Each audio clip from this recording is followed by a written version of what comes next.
Buenas, ¿qué tal? ¿Cómo les va? ¿Cómo andan? Acá estoy de nuevo, un formato distinto, estamos en un capítulo de entrevista, de podcast, como se llama ahora. Estamos con un sacerdote conocido que allá por el 2018 me tocó viajar a Cuba, me tocó viajar a Camagüey a misionar con las hermanas mercedarias del Niño Jesús. Y allí lo conocí a Héctor, al padre Héctor. Él después va a pronunciar bien su apellido porque a mí me cuesta un poco, pero bueno, es una gran persona y hoy accedió muy amablemente, le pedí ayer y hoy ya se conecta para poder bueno, transmitir un mensaje, transmitir una charla, una entrevista que a veces son muy necesarias, ¿no? Viniendo de gente eh, comprometida, gente que ha recorrido todo un camino vocacional, espiritual. Así que, bueno, le voy a dar la bienvenida. Está con nosotros, ahora sí, el padre Héctor. Antes que nada, bueno, agradecerle muchísimo al padre Héctor. Ya la gente, Héctor, te está mirando en la cámara. Acá son las 19:42 de Argentina. Allá deben ser como las 11:42, no sé qué hora es. Efectivamente, aquí son las 11:42 de la noche. Para uno que en relación a Cuba hay 6 horas de diferencia, eso costó desde vuelo, pero uno poco a poco se va adaptando. Para mí es un placer poder hablar contigo, que nos conocimos en el año 2018, estaba, como se dice, gateando como sacerdote, no me llevaba todavía un año casi ni de ordenado. Y Sí, es fue una cierto. experiencia que fue muy bonita porque es una retroalimentación tanto de ustedes para con nosotros como de nosotros para ustedes. Esto que se conocer una realidad diferente. Como tú dices, mi apellido es algo raro. Yo me llamo Héctor Manuel Orruitinier Domínguez. Soy sacerdote hace 8 años. El 25 de noviembre de este año cumplí 8 años de ordenado. Qué bien, felicitaciones. Entonces, tendré que haberte hecho la entrevista hace 2 semanas atrás, pero bueno, ya está. Hace un poquito. Igual no tenía por ahí pensado hacer entrevistas ahora en diciembre. Sí, en enero. Así que en enero, en una de esas, podemos charlar de vuelta, padre. Eso no hay Bueno, problema. gracias. Agradecerte sobre todo también por estar acá, por acceder tan amablemente. Pero vamos a empezar por lo sencillo, ¿no? Ya te presentaste, ya dijiste tu nombre, tu apellido. Bueno, ¿quién sos? ¿Sos sacerdote diocesano? ¿Sos de alguna congregación? ¿Dónde naciste? Un poquito como para que la gente vaya conociendo también a esta persona que tenemos acá en esta entrevista, en esta Uh, videollamada. yo nací en Esmeralda, municipio de Camagüey, el 15 de mayo de 1975. Tengo 50 años. Soy sacerdote diocesano. En un momento determinado sentí una inclinación a ser sacerdote religioso, pero me di cuenta que me inclinó más para la parte diocesana para servir a la diócesis a que pertenezco, que es la arquidiócesis de Camagüey. Muy bien, gracias. Eh, ¿cómo fue por ahí a grandes rasgos, ¿no? Ese discernimiento vocacional, por ahí tan complejo, nosotros tenemos una idea, o por ahí, en mi caso, eh, pude conocer más, ¿no? El pueblo cubano al estar misionando casi un mes allá. Bueno, pero siempre hemos tenido, o en general la gente tiene una imagen, una idea de Cuba, de la religión en Cuba.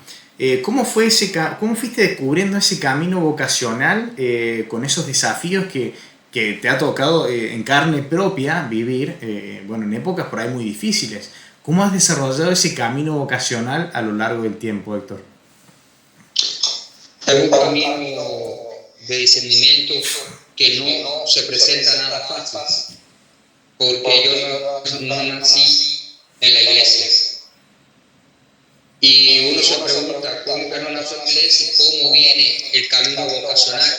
Sino por personas que uno va escuchando, personas que Dios te va poniendo en el camino, que te va despertando esa inquietud de que entonces Dios existe.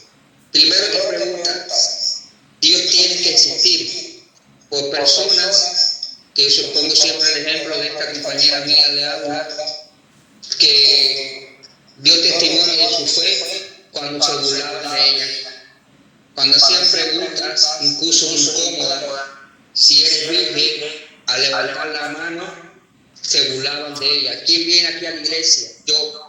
Y se reían. Que incluso lo digo y después uno pide perdón y uno se arrepiente que también uno participó porque no conocía quién era Dios y qué era la iglesia. La mentalidad que uno tenía era, como te decían en las escuelas, que era la iglesia. Y te la ponen siempre no en el rasgo positivo, sino en el rasgo negativo. Y me di cuenta que era una persona que nunca renegó de su fe, no importó las burlas, los comentarios, las incomodidades que cogían con ella, porque ella no permitía el fraude y uno estaba acostumbrado a eso.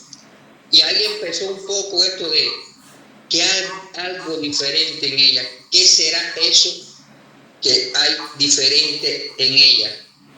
Y siempre recuerdo aquella cruz peregrina que yo no entendía. Después uno entiende qué cosa es la cruz, que es Jesucristo que muere en la cruz para la salvación del mundo, pero uno no lo entendía. Una cruz, más nada, que había una persona ahí, pero que iba a saber qué cosa era, porque no había enseñanza religiosa en la escuela. Lo hubo, pero se perdió.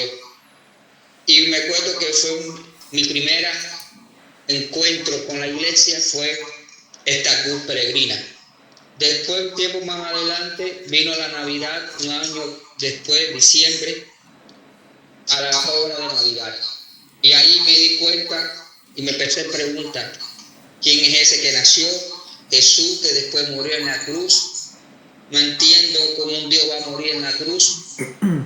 Eso fue más acercamiento, porque de ahí sentí más curiosidad. No fui a la iglesia, quizás porque no creía en Dios, sino porque sentí curiosidad. Y Dios se vale de eso para ir sembrando. Y fue mi madrina la que empezó este discernimiento en mí, que me dijo, quédate para la catequesis. Después me llamó la atención la catequesis, el catecumenado, porque yo no fui de niño. Y empecé escondido, porque no se podía ir. Primeramente, como mi papá pertenecía al partido, no podía ir a la iglesia. Ni mi mamá tampoco, porque era maestra. Hasta que se descubrió, fue un problema grande, pero me acordé de esta compañera de aula, que a pesar de todo, ella no renunció, y yo fui lo mismo. Seguí participando hasta mi papá, que no le quedó más remedio que decir, bueno, por algo será que él quiere ir a la iglesia. Tuve mi bautismo en el año 1994, 22 de mayo del 94 fue mi bautismo y la comunión con un grupo de 8 personas que nos bautizamos, cuyo de las 8 personas en la iglesia actualmente nada más quedo yo. 19 años tenías cuando te bautizaste, Héctor. 19 años. Uh-huh. ¿Y qué cosas por ahí, qué sentimiento, qué herramientas de esa Esmeralda, de ese Héctor de joven? Porque antes de cámara nosotros estuvimos mencionando, Héctor, el padre Héctor me comentaba que Esmeralda era una zona rural, es un pueblo rural con pocos habitantes. Bueno, ¿qué herramientas, qué cosas hoy siguen vivas en Héctor sacerdote, en el padre Héctor? ¿Qué herramientas de ese niño asombrado por una alumna que no entendía a lo mejor por qué era así, por qué era tan buena, por qué no respondía con violencia y demás? ¿Qué cositas de esa hoy aún continúan en un padre Héctor, en un Héctor sacerdote? La sencillez de un pueblo, de personas que en un tiempo no creyeron y actualmente están en la iglesia. Eso te da una medida de que Dios se vale en aquel momento de personas, y hoy Dios se vale de quizás con personas que continúan dando testimonio de fe a estas personas que en un momento se rieron, pero que después se dieron cuenta que Dios actúa de la manera más grande, a veces extraña, pero porque Dios es un misterio, pero Dios toca corazones. Y eso me queda en que la fe no es hacer teología, es importante, es el conocimiento de Dios, y eso es importante, hay que conocer, sino que la fe son de personas que oran y permanecen en la oración. Y son personas que todavía, cuando uno va, y yo estuve en Esmeralda, antes de venir para acá, me mandaron a mi pueblo, me di cuenta que ahí se dicen que uno no es profeta en su misma tierra, pero las personas te cuidan.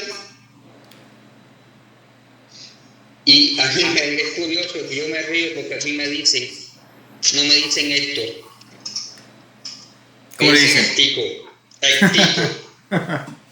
Es que me cuesta decir que, Padre Héctor, usted me dice como quiera, como siempre me ha dicho. Y uno aprende de esas personas desde la sencillez. Uno tiene que proyectar de donde uno es, nunca olvidarse de donde salió. Aunque esté hoy en España, sigo siendo cubano de Esmeralda. Qué bien. Y no creerme que porque ahora estoy en un lugar donde hay otras cosas que no hay en Cuba, pero sigo siendo de Esmeralda. Y esas personas te dicen, y te lo repiten, cuando seas sacerdotes, no dejes de ser lo que eres. Qué buen testimonio, Héctor. Gracias por compartir eso. Y es cierto, ¿no? Es la sencillez de la fe católica y que te sigue acompañando a lo largo de tu sacerdocio. Yo cuando te conocí, Héctor, en el año 2018, estabas en la parroquia o en la capilla de Elía. Allá algunos pueblos tienen nombre en base a la central, que era una fábrica, pero era nombre de países, ¿verdad? Por ejemplo, donde yo fui, en Elía, queda Colombia. Y después hay diferentes lugares. Porque, por ejemplo, Elia es el nombre antiguo del pueblo. Colombia viene a raíz de todo esto, después de la revolución, que le empezaron a poner nombre a estos batalles, nombres de países latinoamericanos. Argentina, claro. Central Argentina, Brasil en Esmeralda, Colombia, Haití, Uruguay, México, son lugares que pusieron esos nombres. Pero lo curioso de estos pueblos es que las personas mayores no le dicen a Elia Colombia, le dicen Elia. Y a Mancio, que antes era Francisco, por San Francisco de Asís, le dicen, es Amancio ahora, pero los míos le dicen Francisco y Elia. Entonces es un pueblo de más habitantes, poco lejano de Camagüey, queda cerca de 92 a 94 kilómetros de la ciudad de Camagüey. Un pueblo que hasta un tiempo atrás el central funcionaba. Es una realidad diferente a Camagüey, pero son gente también, al ser gente del central, son gente que son sencillas también, quizás con otra característica, pero también te enseñan a vivir la fe. Y fue, como dice, mi primer destino como sacerdote. Aquí decimos el primer amor como sacerdote. Es donde uno va a gatear, porque yo fui como diácono y me ordenaron y continué ahí durante 6 años, hasta el 2023. Estuve en ella. Es decir, los 6 años primero de sacerdocio fue en la parroquia, que la patrona es Nuestra Señora de la Caridad. Vos sabés, yo todavía tengo una tarjetita que me diste de tu ordenación. No me acuerdo ahora bien la cita bíblica, tenía una cita bíblica, vos te la vas a acordar mejor que yo, pero está por ahí guardada entre las cosas de Cuba. Con la cita bíblica de la ordenación es curioso, porque cuando uno se va acercando a la ordenación va mirando y diciendo qué lema sacerdotal. Y un lema sacerdotal no es un lema para ya, no tengo que ponerlo porque me voy a ordenar, sino es algo que va a marcar la vida. Yo tenía pensado, para Dios no hay nada imposible. Por ejemplo, no soy yo quien vive, Cristo quien vive en mí. Te basta mi gracia. Ay de mí si no predico el Evangelio. Pero eso fue en el año 2017, en un retiro que meditaba la anunciación a María. Y hay una frase del Evangelio de la anunciación que a mí me llamó la atención. Todo el mundo se va a fijar en aquí la esclava del Señor al servirse en tu palabra. Respuesta de María el ángel. Pero a mí me llamó la atención fue la respuesta del ángel a María. Porque para Dios no hay nada imposible. Y ahí me detuve pensando, digo, hay veces que pasamos por momentos difíciles, pero ahí está Dios. Para Dios no hay nada imposible. Cuando me ordené, me preguntaron qué lema sacerdotal quieres para tu ordenación diaconal, y le dije, para Dios no hay nada imposible. Después me preguntaron qué lema quieres para la ordenación sacerdotal, le dije el mismo, para Dios no hay nada imposible. ¿Por qué? Porque Dios de lo imposible hace lo posible. Y cuando uno, en el sacerdocio a veces, uno tiene momentos difíciles que como que la fuerza te falla, y cuando uno retoma su lema sacerdotal, y yo lo retomo y digo, estoy pasando por esto, para Dios no hay nada imposible.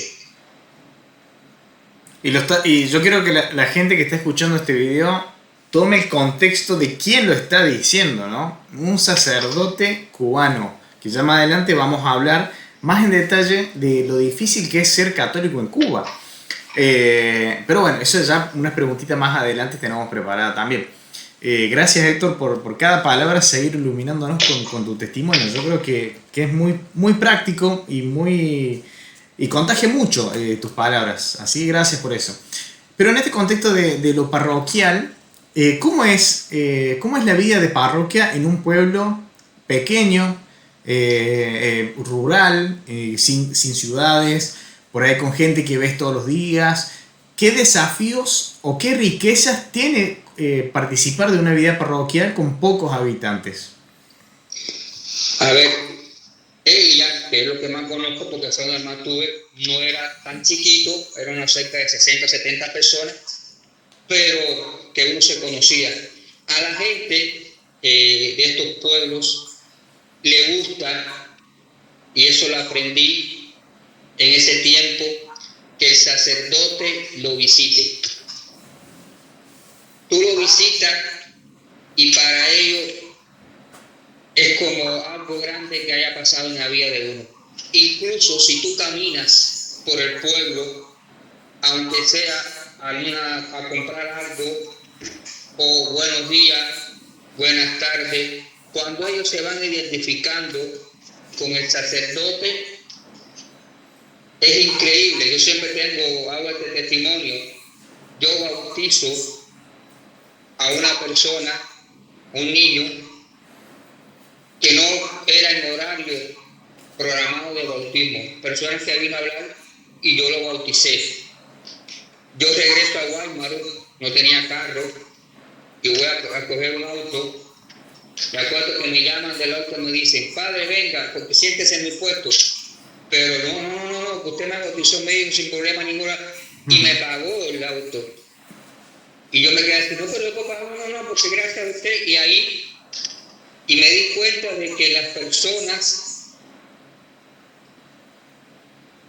quieren al sacerdote. Y hay personas que cuando tú haces algo que no les gustó, te lo dicen con el cariño. No me gustó, mira, cuidado con esto. Y eso hace comunidad. No como en las ciudades grandes, que muchas veces el sacerdote no llega a conocer ni la mitad de sus fieles.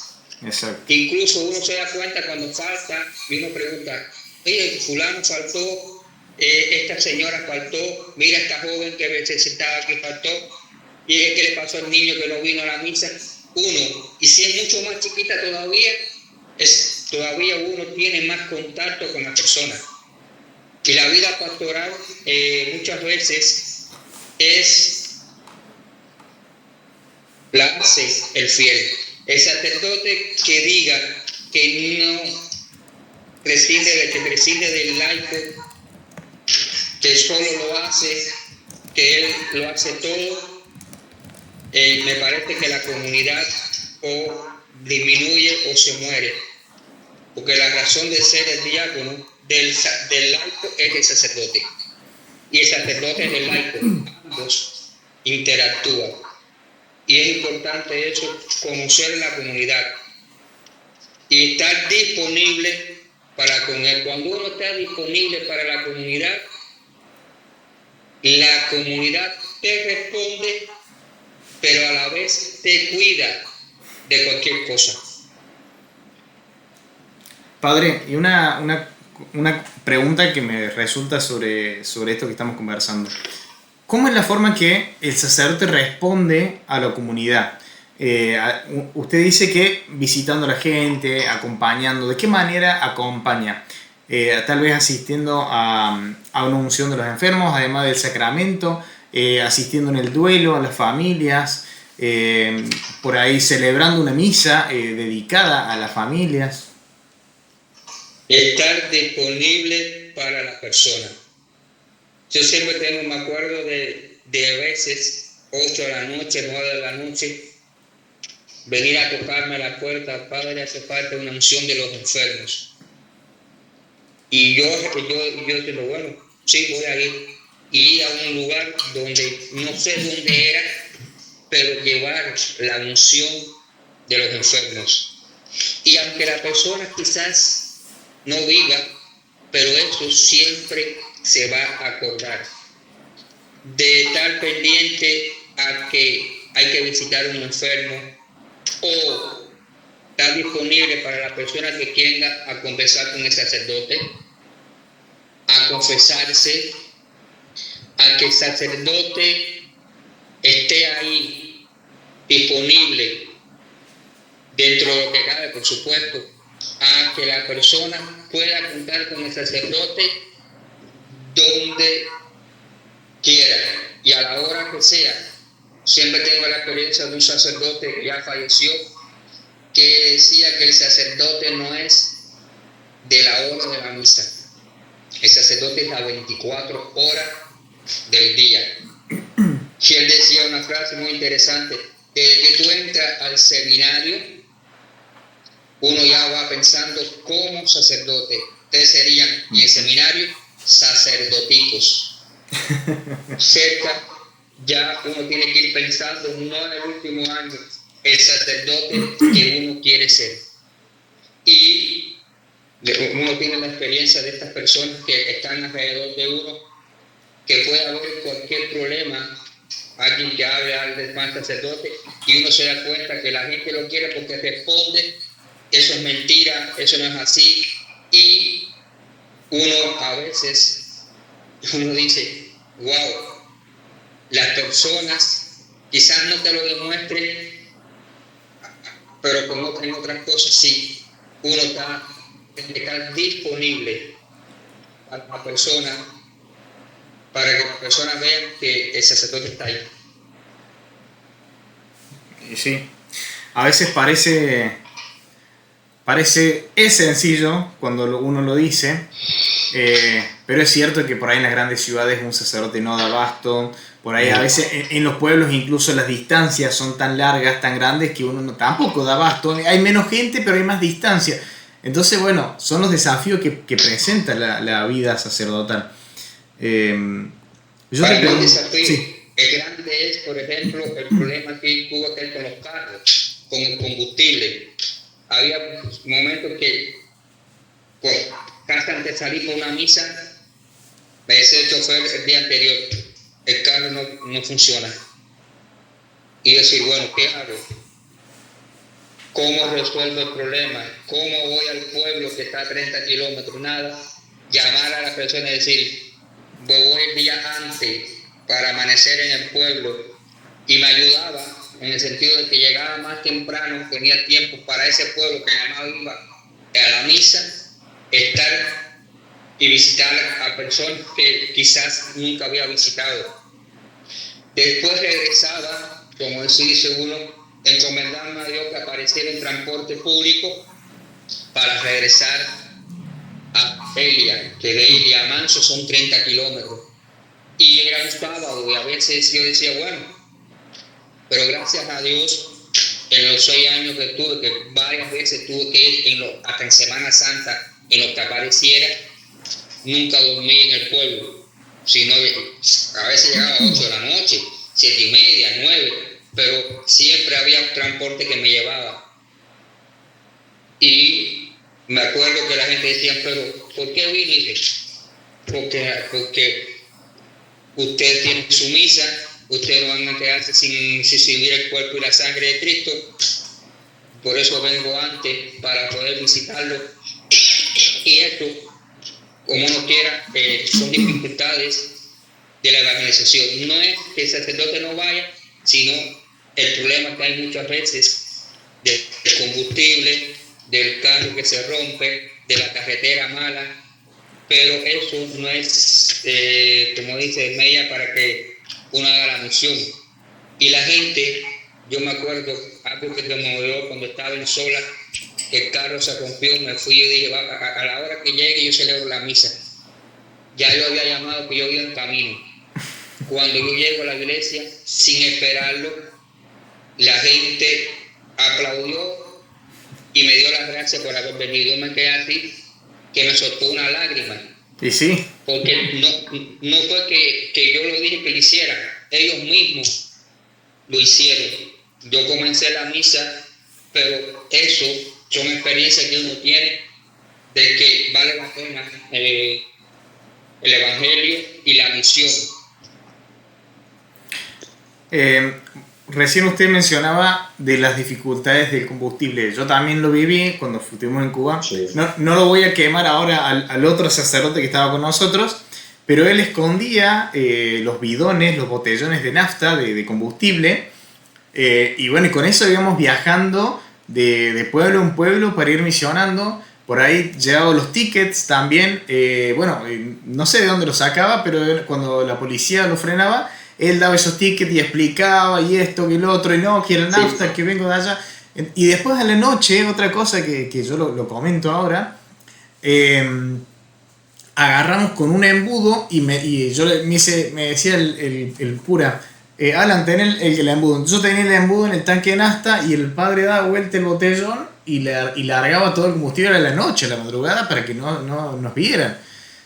Por eso digo, que ¿es difícil ser católico en Cuba? ¿Realmente hay persecución hoy en Cuba? ¿Usted lo puede ver? Bueno, aparentemente no. Aparentemente no. La imagen que se da es que se celebran las misas, uno quiere pedir permiso para la procesión y a veces se demora y a veces uno hace un comentario y llamado la atención porque no se puede decir. Sacerdotes que han tenido sus dificultades, como hace poco el que por tocar las campanas en una manifestación por el resto de la fluido eléctrico, de los apagones, lo expulsaron del país porque no era aquí de Cuba. Pero también el miedo de que pueda suceder algo si las misas se hacen por la noche.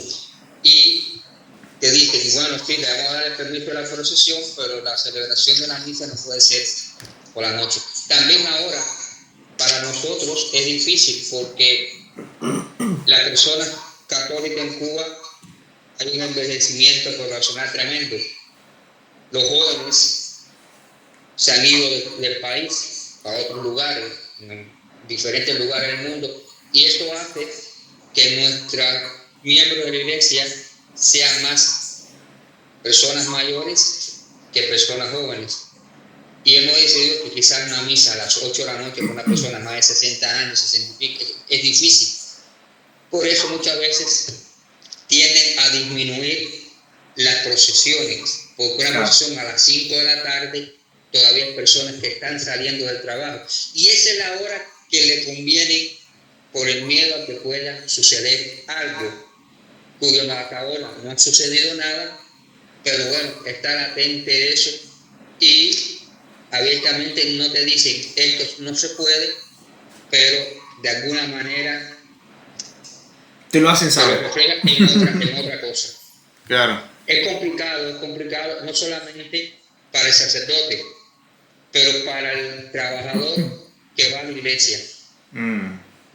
Muchas veces ponen cosas cuando hay misa. Yo trabajaba en un centro educacional cuando todavía no estaba en el seminario y yo me acuerdo que a mí me decían, el domingo hay trabajo voluntario. Y mi conflicto con ellos que les decía, yo no voy los domingos a ningún trabajo voluntario. No, pero ¿por qué? Porque yo los domingos voy a la iglesia. Pero en esto yo siempre digo que el cristiano católico debe ser testimonio en el trabajo. Y yo, como mi trabajo lo tenía bien, yo le decía a la directora, me voy acá, me voy a una reunión de misiones, no voy a ir al trabajo voluntario. Y ella no se metía en eso. Pero sí, para un católico, el sacerdote es lo que estudió, es el que da la celebración, no falta misa porque es eso. Pero el que no es sacerdote o no es religiosa, tiene que dar un testimonio, es asombroso, los testimonios de laicos para dar testimonio de su fe. En un país donde se dificulta, donde aparentemente no, pero sí, hay su problema. En todos los índoles, pero ser cristiano es complicado en Cuba. Eso que mencionaba usted, padre, de que los jóvenes hoy no están, de hecho yo lo vi muy presente cuando yo fui a misionar. Tuvimos contacto con el grupo de jóvenes, que bueno, usted recordará las caras, los nombres de estas personas. Sí. Yo no, y sigo en contacto, y están la mayoría fuera, están en México, están en Estados Unidos, están en España, entonces, y bueno, y es cierto, ¿no? Que por ahí ellos siguen viviendo su fe, porque yo los veo en las redes sociales, siguen viviendo su fe fuera, ¿no? Entonces no es una cuestión por ahí del contexto, sino ya de internamente. Y yo le pregunto, en este contexto de intercambio de cultura, ¿qué diferencias grandes nota entre la iglesia que conoció en Cuba y la que hoy está conociendo en Europa? ¿Qué diferencias de todo tipo, ¿no? Que usted percibe se puede notar bien? Bueno, siempre hay sus excepciones. Aquí, por ejemplo, en Cuba no lo hay. El nacimiento que se puso en el pueblo, en el centro del pueblo, en la plaza principal, muy bonito, con adornos de Navidad, con regalos. Acá le decimos pesebre, el nacimiento. Sí, esto fue el arbolito. El arbolito. El arbolito con algunas cosas del pesebre también, pero más fue, no hubo una inauguración religiosa. Porque, a ver, aunque sea en el medio del pueblo, el sacerdote puede haber dado una bendición, solamente fue el alumbrado, los fuegos artificiales, pero no hubo la presencia del sacerdote. Es decir, voy a dar una bendición, queda bendecido el arbolito con el nacimiento, pero hasta ahí. En algunas iglesias que he entrado, en estos recorridos que uno va en el pueblo, sí veo que exponen el Santísimo. No sé la asistencia en las misas dominicales porque no he estado, pero por el comentario de los sacerdotes, hay partes en España que la fe, sí van a misa, pero no hay un compromiso. Es decir, hay pastorales, pero... Y el problema es que me di cuenta, muy parecido a Cuba, los jóvenes. No es que te vayan, pero los jóvenes en Cuba han emigrado, lo que hay muchas veces no tienen compromiso, no quieren comprometerse, y parece que por lo que expresión que tuve en España quizás tampoco hay un compromiso de decir voy a asumir una responsabilidad, una pastoral. Sí van al grupo de jóvenes, tienen sus encuentros, pero ya que se plantee quizás un camino diferente, los hay, pero eso ha disminuido por lo que he oído hablar de estos sacerdotes que son de aquí, en distintos lugares de España, que hay algunos que son de distintos lugares, y veo que están lo de la cárcel, los que atienden las cárceles, pero el joven sí tiene formación, tiene sus encuentros, pero veo que no hay una responsabilidad. Incluso, pues me decía que un lugar grande de España, de que en el seminario este año de tantos habitantes, dos nada más seminaristas, donde antes habían 35, 45, 50 personas, no solamente a la educación, pero sí hay como al matrimonio también, un poco de no comprometerse para toda la vida, sino un acto, algo diferente. Y recién, hace un momento fuera de cámara, mencionamos también que España y gran parte de Europa está como eligiendo otros tipos de creencias, ¿no? Por ahí en vistas más a un ateísmo, a un islamismo. ¿Usted puede percibir eso? A ver, en el pueblo que está más cercano aquí, como a 20 minutos caminando, he notado que hay muchas preferencias, muchas personas de musulmanas. Yo lo he encontrado y pregunté, y la explicación me da que este era un pueblo que fue en un tiempo musulmán, mayoritariamente musulmán. Tiene sus negocios, y no es solamente que sean musulmanes venidos de la mente marroquí, que es lo que más abunda, sino que ya hay que son españoles, que son musulmanes. Claro. Y no solamente en Cuba también los hay, que yo tuve que contactar cubanas vestidas de musulmán y cubanos. Y aquí es el mismo estilo. El fenómeno de la inmigración hacia España lo que ocasiona es esa cultura que muchos la absorben, y hay grupos grandes de también, aparte de esos, que están musulmanes, pero están también, hay barrios de gitanos, que son los barrios, me estaba diciendo el sacerdote aquí, más peligrosos que hay. De gitanos. Entonces están los musulmanes, que quizás no entran en conflicto, pero sí hay una presencia grande de musulmanes. He visto algunos protestantes, pero no los que más abundan, por lo menos en este pueblo, que lo que te vi, y en el otro pueblo que está, lo que más he visto es musulmanes, sobre todo del marroquí, que son los que más he visto, que es la migración que hay más para España, son marroquíes. No solamente en España, en varios lugares de España está la presencia de los marroquíes. Yo la lectura que hago, padre, es, Europa que siempre ha sido la tierra de las libertades, tal vez.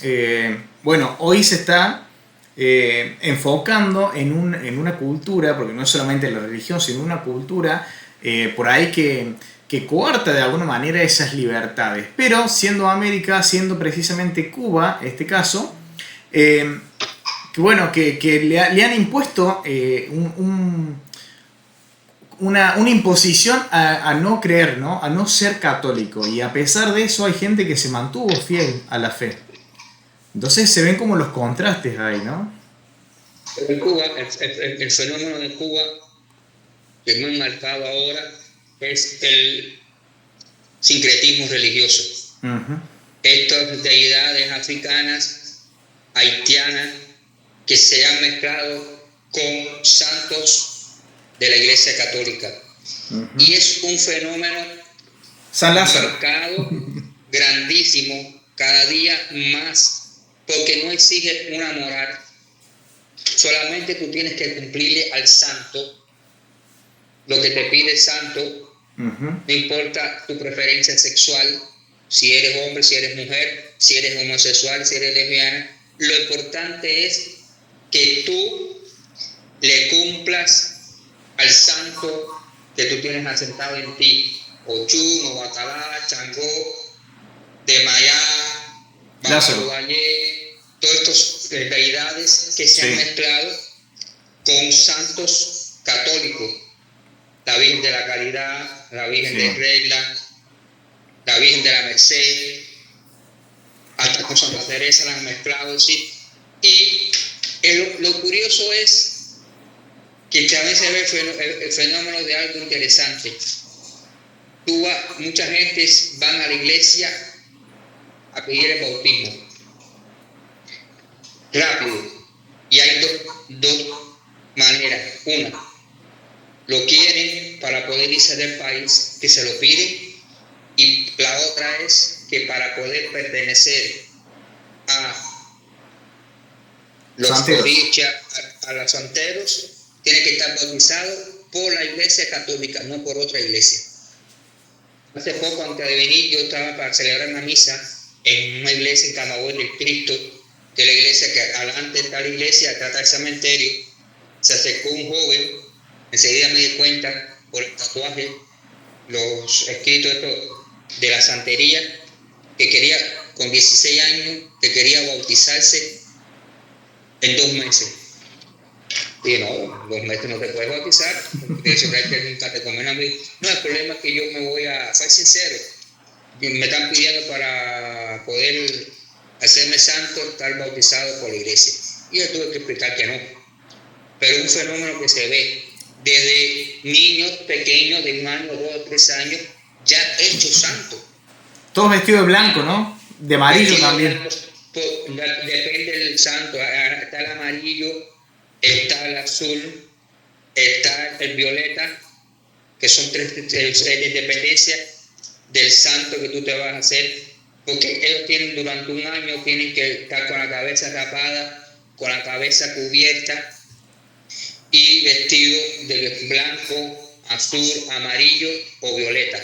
Violeta es San Lázaro, que es Babaluayé. En dependencia de eso tú estás vestido. Y por ejemplo, ellos entran a la iglesia y donde único se pueden quitar lo que tienen puesto, descubrirse la cabeza, que están tapados, es en la iglesia, y algunos no quieren. Claro. Pero es un fenómeno marcado del sincretismo que ha absorbido a muchas personas, y muchas veces católicos acepten a sus llamados toque de tambor o bebé. Es muy interesante realmente. Yo también al principio, cuando estuve en Cuba, veía familias enteras vestidas de blanco, de amarillo, con sombrillas, con todo ropa absolutamente blanca. Y es increíble también toda la preparación que van haciendo, todo por ahí, los sacrificios que hacen, claro, todo un montón de cuestiones extrañas. Pero ahora vamos más a lo católico, padre. Vamos hoy estamos viviendo en una época, en un tiempo litúrgico muy lindo, que es el Adviento. Yo quisiera saber cómo se prepara el padre Héctor para vivir el Adviento. ¿Cómo va transitando este Adviento, esta fecha de advenimiento hacia la Navidad, y qué espera para la Navidad, ¿no? Espiritualmente me refiero. Para mí el Adviento, yo siempre lo he dicho, la gente lo tiene como un tiempo de penitencia, de recogimiento. Sí, es verdad, Pero para mí el Adviento es más que un tiempo de recogimiento, es un tiempo de renovación espiritualmente, para esperar un acontecimiento. No es el nacimiento de un niño cualquiera, sino que es el nacimiento del niño Dios. Y cuando uno escucha las lecturas donde hay protagonistas como Isaías, Juan el Bautista, María, por supuesto, Jesús, la iglesia seriamente ha puesto estos 4 domingos, 4 semanas del Adviento como un tiempo de hacia el interior, ver cómo fue el año que pasó y cómo va a ser el año que va a transcurrir hasta la próxima Navidad. Y es importante, dentro de eso están los retiros, que uno lo programa, pero está también tu retiro espiritual, tú mismo. Cómo tú preparas ese corazón para dárselo a las personas, porque el testimonio es importante.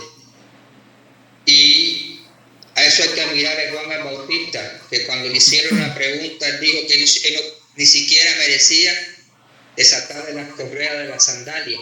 No dijo que era el Mesías, dijo que era el que preparaba el camino del Señor.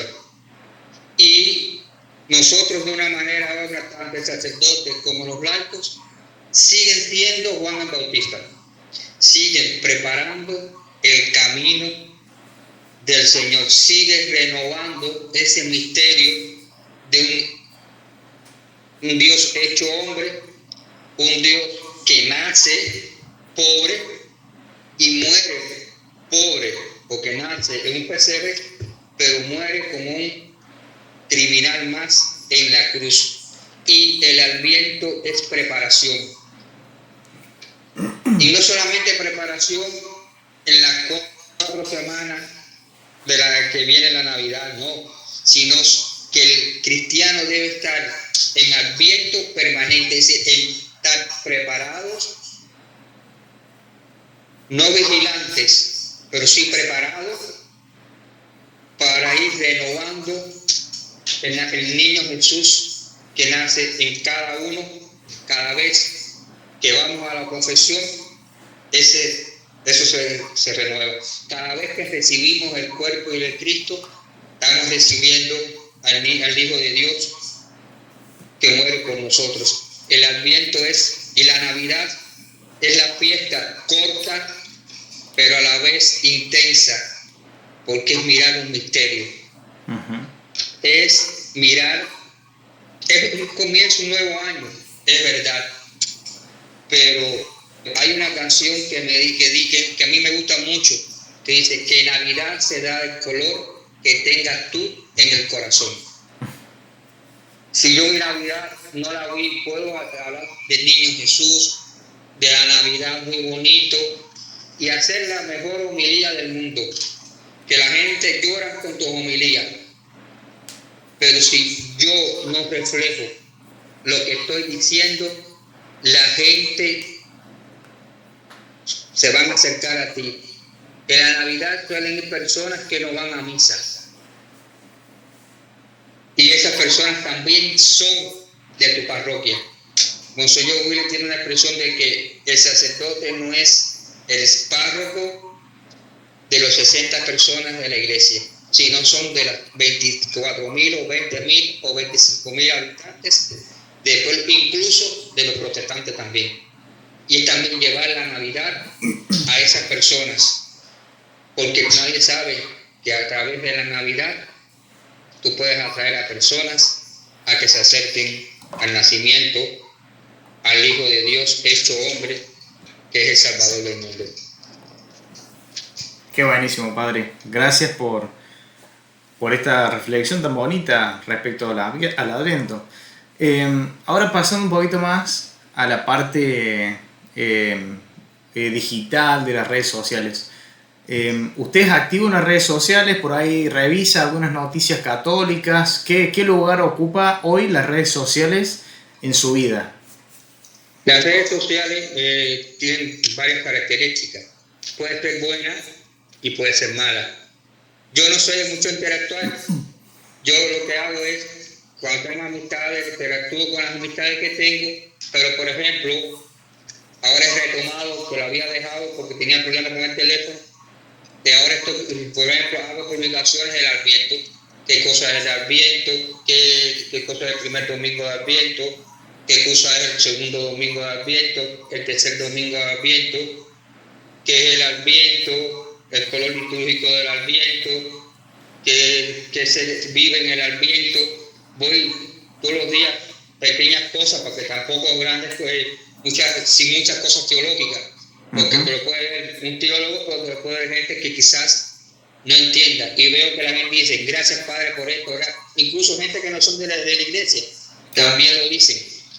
Y después de eso, tengo poco a poco, que ya lo hice, sobre ejemplo, que la Biblia, los libros de la Biblia, cuando se puede ver Génesis, cómo se creó Génesis, cosas así por arriba, que eso la gente también, hay mucha gente que no tiene formación, pueden ir poco a poco entendiendo un poco qué es la Biblia, y incluso esto mismo que hablé de los sincretismos religiosos, yo publiqué varias cosas sobre el sincretismo religioso, y la gente decía, no sabía esto, y cómo va a ser esto, fueron enterándose, porque es un libro que es hecho por un sacerdote sobre el sincretismo, todas estas cosas de cómo se puede llevar la evangelización al sincretismo religioso, y que es un poco,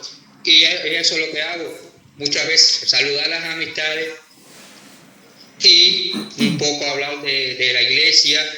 Ahora estoy enfocado en lo que es el Adviento, primer domingo de Adviento, segundo, tercero, qué cosas es el Adviento, color y liturgia del Adviento, qué se vive el Adviento, cómo se puede vivir el Adviento.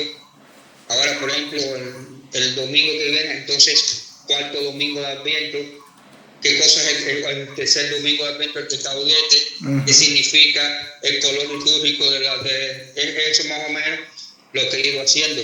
Ya que viene el tiempo ordinario, ya he ido más o menos pensado lo que quiero hacer.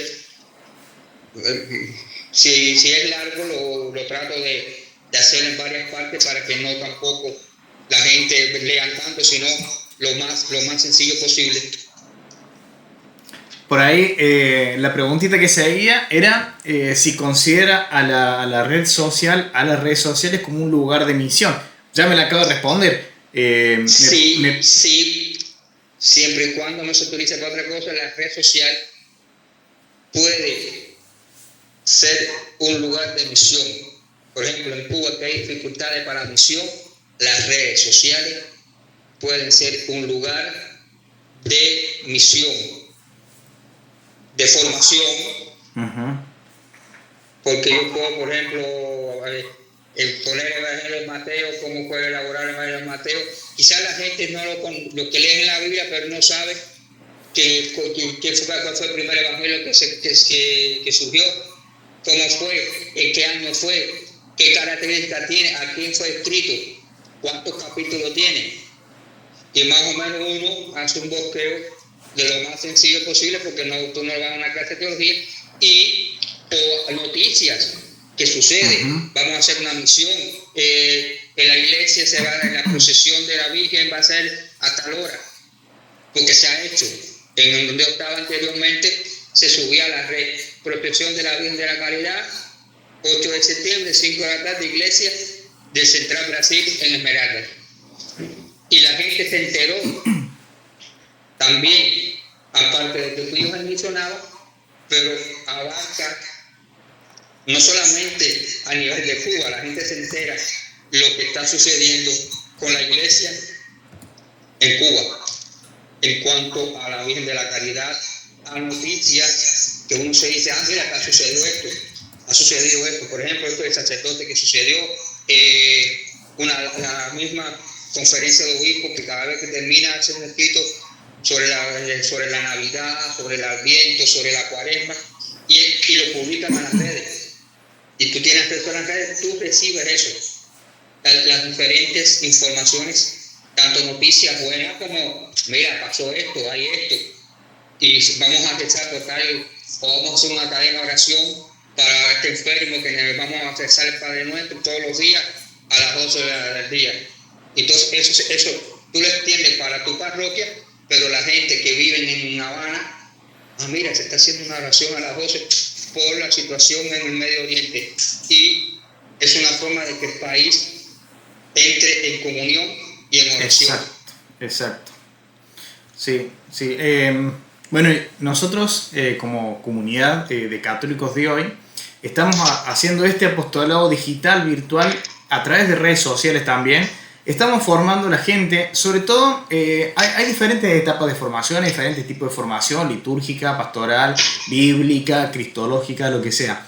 Nosotros tratamos de abordar esos temas, pero desde lo más puro que tiene la iglesia, que es la patrística, que es la escolástica, que son todas estas enseñanzas bastante sencillas, bastante coherentes con el sentido de vida, porque no es casual que los padres de la iglesia, que algunos fueron doctores, hayan sido santos. Entonces ellos no solamente enseñaban las doctrinas, las enseñanzas, sino también con su estilo de vida, como usted mencionaba, como un reflejo de ser Jesús hoy, de ser un evangelio vivo. Entonces, en esta misma línea, usted hoy ve reflejada por ahí esas enseñanzas sencillas, coherentes, que tal vez los padres de la iglesia, como San Agustín o San Atanasio, en la parroquia, por ejemplo, se me ocurre una hospitalidad, una comunidad que se ayuda entre sí, la misericordia, la paciencia, valores que hacen a la sociedad, una formación que intenta ser completa, la espiritualidad, incluso una liturgia bien celebrada. Porque para nosotros la liturgia, la Eucaristía bien celebrada, es lo fundamental de lo sacramental en la vida del creyente. ¿Qué opina usted respecto a eso? A ver, nuestro pueblo que muchas veces va cambiando porque carece de formación. Hay personas bien formadas, eso no lo discuto, pero a veces tú te quedas acostumbrado por preguntas que te hacen y dices, ¿dónde está la formación del catecumenado? ¿Dónde está lo que se le enseñó? Y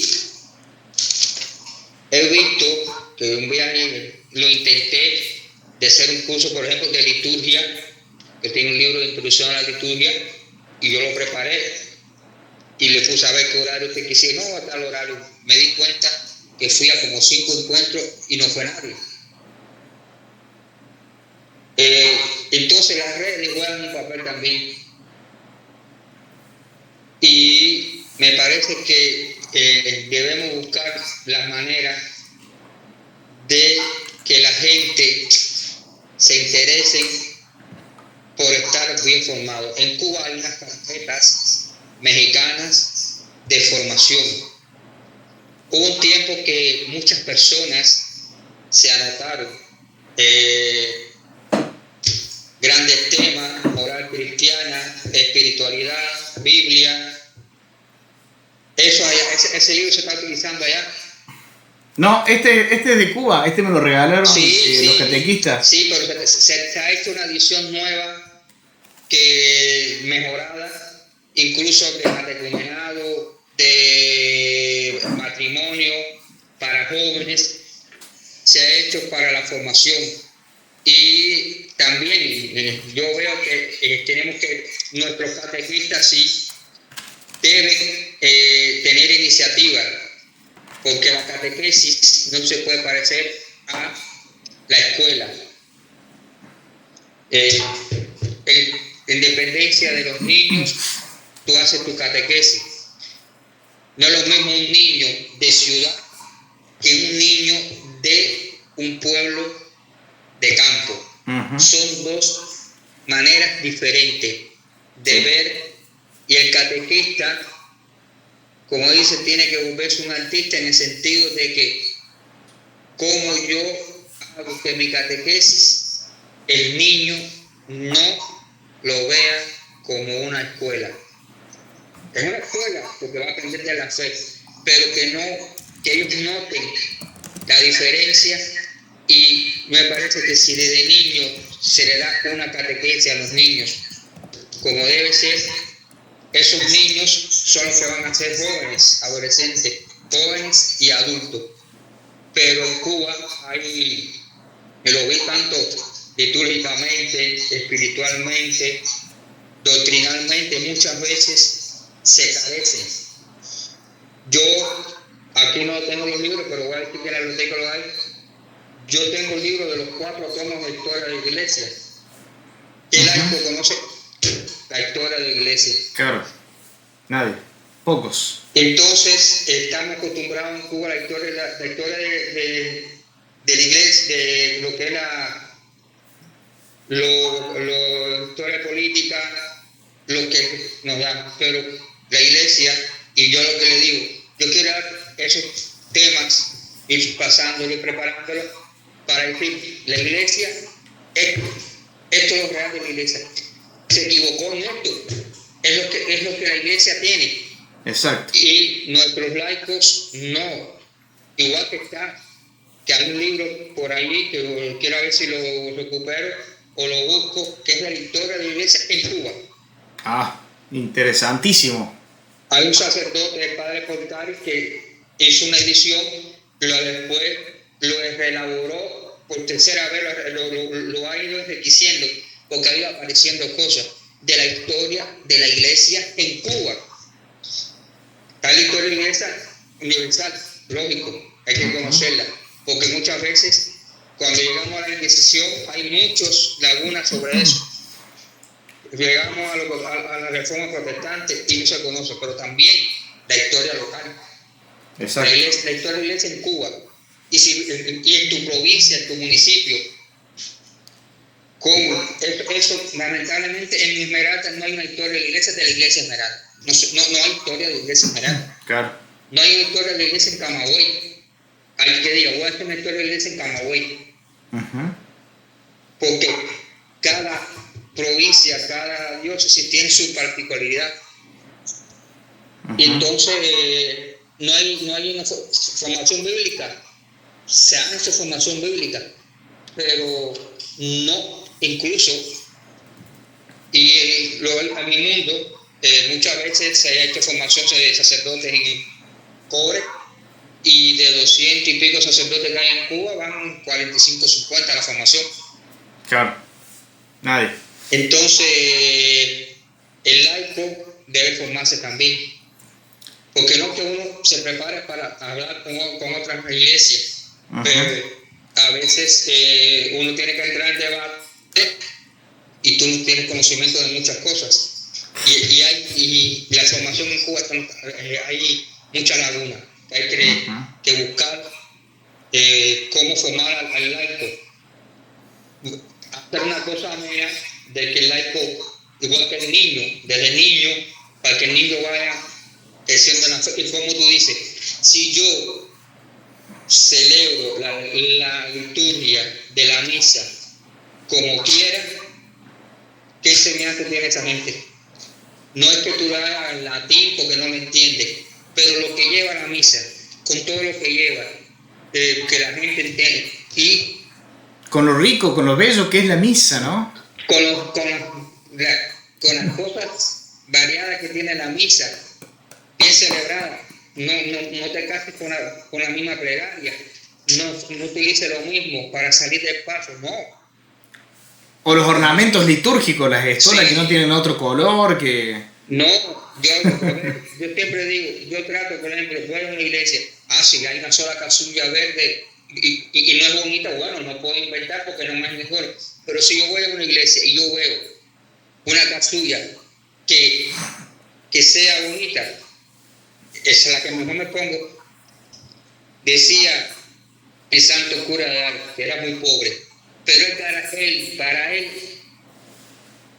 utilizaba el ornamento más rico de la liturgia, porque era como Dios decía. Exacto.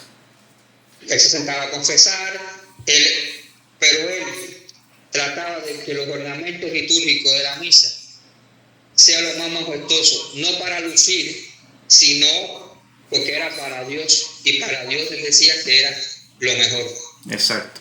Usted sabe, padre, que nosotros en este curso estamos dando varias materias. Tenemos desde Cristología, tenemos Derecho Canónico, Catecismo, tenemos el año que viene materias de Historia de la Iglesia, vamos a tener también Liturgia. Entonces es un curso gratuito.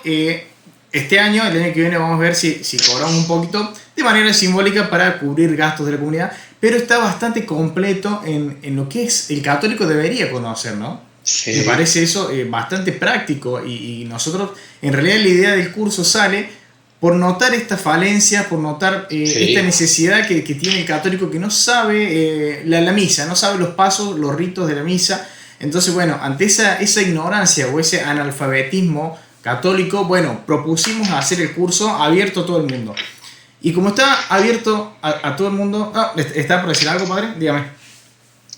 No, yo me acuerdo que en una parroquia, una persona que ya comulgaba me pregunta, ¿hoy van a dar la galletica? Yo me dije, ¿qué galletica? No, que no hay ninguna galletica. No, lo que dan, me dice, pero tú comulgas. Yo sí, yo tomé la comunión en la novena de la Eucaristía, pero ¿cómo que galletica? ¿Será la comunión? Sí, eso mismo, de comunión. Y decía, ¿dónde? No es que uno sea el más teólogo, pero ¿qué cosa es la comunión? Y entonces, muy formativo en cuanto a las cosas importantes que el laico debe saber. No es que el laico vaya a hablar griego, no. Claro. Pero ¿de dónde sale la Eucaristía? ¿Cómo se creó la Eucaristía? Lo esencial de la Eucaristía. Y otra cosa, igual el papel fundamental del sacerdote. Uh-huh. Que la gente diga, oye, cuando celebra la misa, vive la misa. Que la gente diga, es verdad que ahí está el misterio. Como le dijeron a un sacerdote, el sacerdote dijo, no, tú vives, tú sientes realmente que en la Eucaristía está la presencia de Jesús. Claro que sí, sí. Pues, padre, que se te note. Eso. y sí, mínimamente. Bueno, por ahí como cierre, ya esta entrevista riquísima que nos ofreció padre, hay muchas familias, muchas personas de toda América, muchos jóvenes, catequistas, gente sencilla de todo tipo, profesionales que están viendo este curso, que están viendo esta clase o este encuentro, esta entrevista.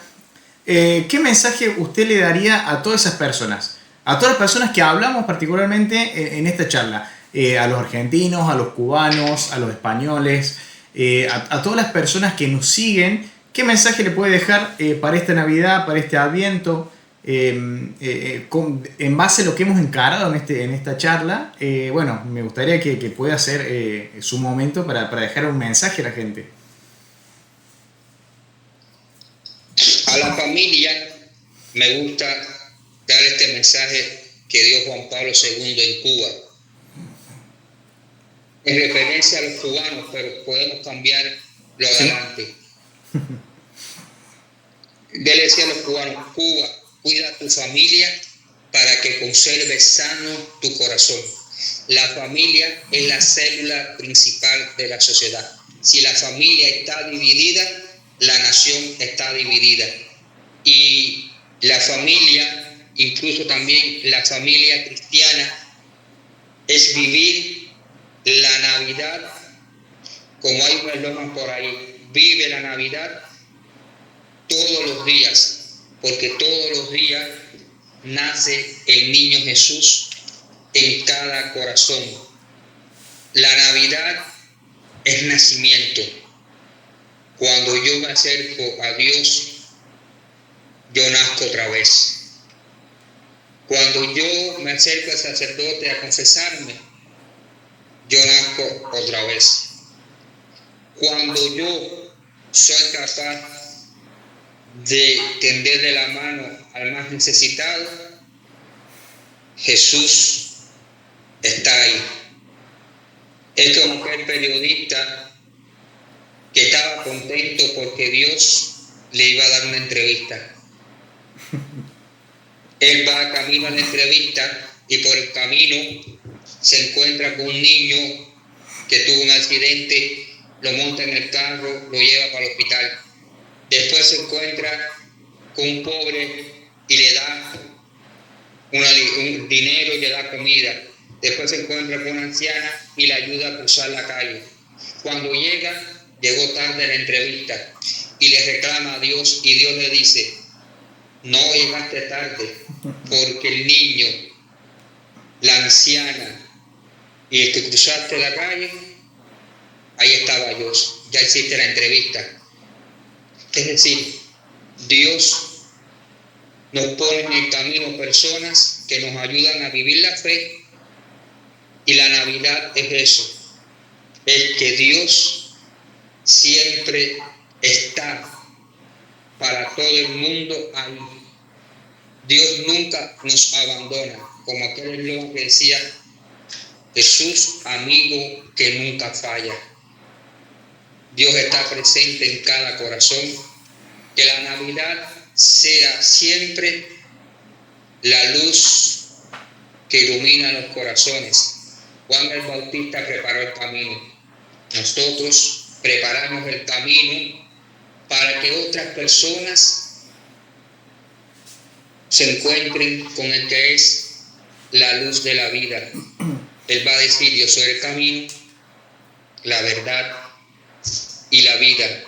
No un camino más, no una vida más, no una luz más. Es la luz que cuando estamos en tinieblas, Dios nos alumbra. Decía María al ángel: aquí está la esclava del Señor, hágase en mí según tu palabra. Que nosotros anunciemos siempre al Salvador del mundo. El Papa Francisco decía: anunciemos el Evangelio no con muchas palabras, sino con testimonio de fe, con testimonio de vida, para que la gente vean en el cristiano. Ser cristiano es ser seguidor de Cristo. Ser cristiano es la luz que ilumina a todo hombre, y Dios siempre actúa en cada corazón, y esa es la Navidad. Que el año nuevo, que no está muy lejos, sea siempre de amor, paz en el mundo entero, confianza, esperanza, fe. Y ojalá que, como dice el Evangelio, que todos los días el Señor nos renueve en la fe, nos aumente la fe, y que nuestra fe sea como una semilla de mostaza.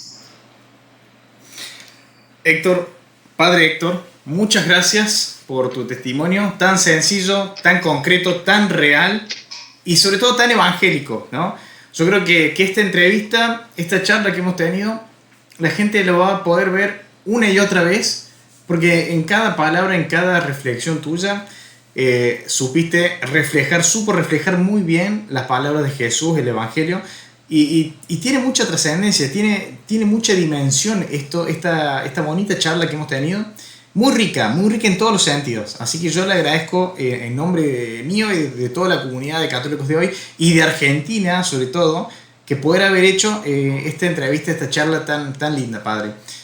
Así que ya después vamos a subir el video a las redes sociales para que lo pueda ver.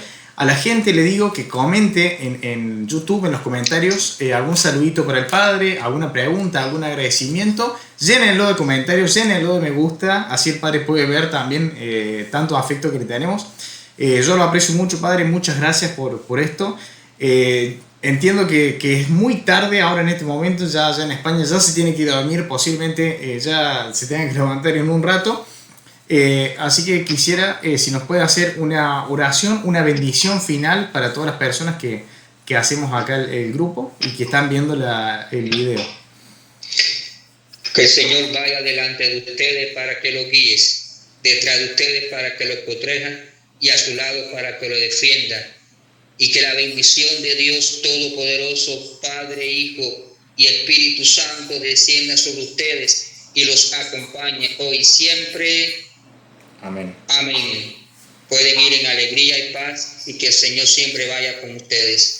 Demos gracias a Dios. Muchas gracias, Padre. Y bueno, entonces finalizamos acá esta primera de tantas entrevistas o conversaciones que vamos a tener. Así que muchas gracias, Padre. Que Dios lo bendiga también a usted. Y hay una revelación, mi equipo Sí. en el fútbol de Argentina. ¿Ah, sí? ¿Cuál? ¿Cuál es? Argentina. Ah, la selección, muy bien, gracias. Sí. Gracias. Yo he jugado al fútbol en Cuba, allá en Camagüey, y los muchachos, la gente, los pibes, los chicos de Cuba, me han ganado, me han pegado un baile. El estado físico que tienen es impresionante, muy bueno, la verdad. Juegan muy bien al fútbol. Así que bueno, gracias, Padre. Nos vemos. Bueno, Hasta luego. Chao, chao. gracias a ustedes.